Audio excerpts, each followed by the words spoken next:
Pozdravljeni, danes smo v Idriji, na Arkovi ulici, ob domu upokojencev Idrija.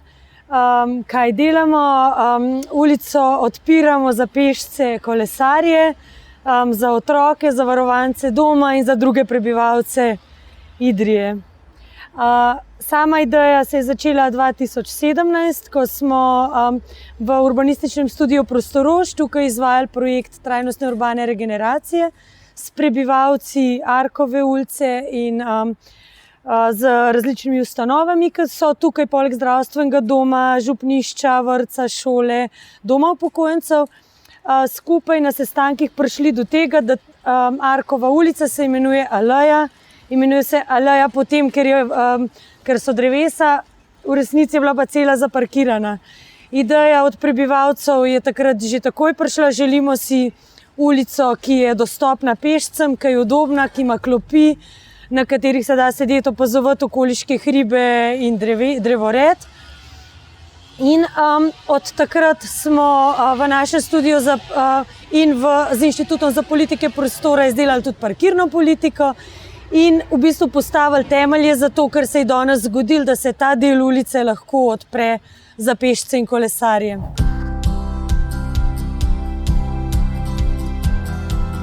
Arkova ulica povezuje eno množico različnih ustanov, ki so zelo pomembne za samo občino Idrija, za ožje in širše območje.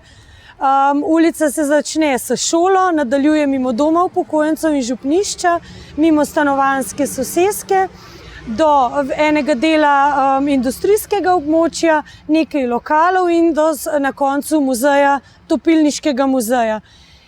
Prav iz te slednje rabe, ki sem jo zdaj omenila, topilniškega muzeja, izhaja tudi sama oblika ulice. Kot vidimo, imamo dva nivoja, višja in nižja, dve cesti. Tale zgornja izhaja iz tega, ker je bilo včasih vlak po njej peljal vagone v topilnico, potem je pa tekom razvoja se počasi asfaltirala in zasedali so jo avti. Torej smo imeli dve ulici popolnoma zasedeni z avtomobili, spodnjo dvosmerni promet, samo na eni strani pločnik in zgornja spet enosmerni promet in parkiranje. Torej skoraj ni bilo prostora za pešce, za kolesarje, za otroke, da bi s te soseske hodili v šolo, da bi vrtčevski otroci hodili v center mesta, da bi varovanci doma upokojencev spet je to njihova edina pot do mesta ali na drugo stran v naravo za sprehode. Še pred 3 dnevi je na tej ulici, prav na tem mestu, so bili parkirani avtomobili, 10 parkirnih mest je bilo tukaj, zelo v bistvu tudi delavci iz teh industrijskih območij zadaj so jo uporabljali kot obvoz, če je bil spodnji del zaseden zaradi semaforja in so zelo hitro tudi vozili. To so nas tudi prebivalci opozorili, da ni potrebe, da je to obvoznica, ampak da bi lahko postala varna šolska pot, kar je pa zdaj zadnjih 2 dni postaja.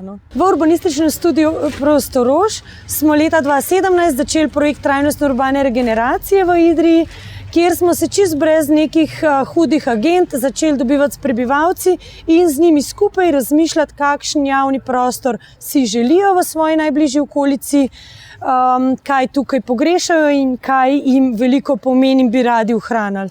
In to so bili prvi pogovori, s katerih so se izluščile vse te ideje, ki se danes uresničujejo. Arkova je ulica, ki vse te ustanove povezuje, in ta ulica je bila vsem najbolj pomemben element javnega prostora v tem delu Idrije, kajti nismo v centru Idrije, center Idrije je na drugi strani Idrijce, tam imamo glavni trg, za ta del, ki sem ga pa zdaj opisala, pa v bistvu ni drugih prostorov, ni trgov, ni parkov, tale ulica je. In ta ulica bo zdaj trg in park in sprehajališče in aleja.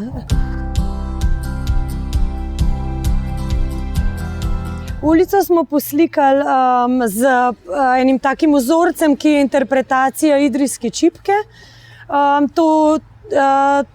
Te vzorce je razvila arhitektka Anja Petek iz Logatca, pa je dosti z Idrijo sodelovala in mi smo te vzorce samo vzeli, ker so res genialni, dobro ponazarjajo čipko in s tem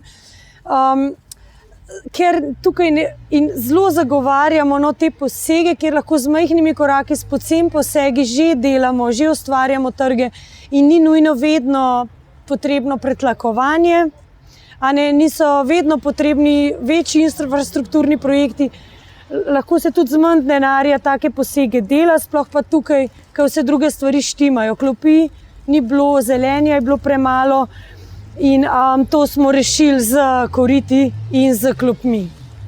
Seveda pa mislim, da bi tudi v nadaljevanju, kolikor bo to dobro zaživelo in se bo enkrat odločili za pretlakovanje, se pa vse te stvari, ki bodo zdaj dobro zaživele, seveda lahko upošteva in veliko bolj legitimno uredi ta prostor, ker bomo imeli že izkušnjo, kaj deluje.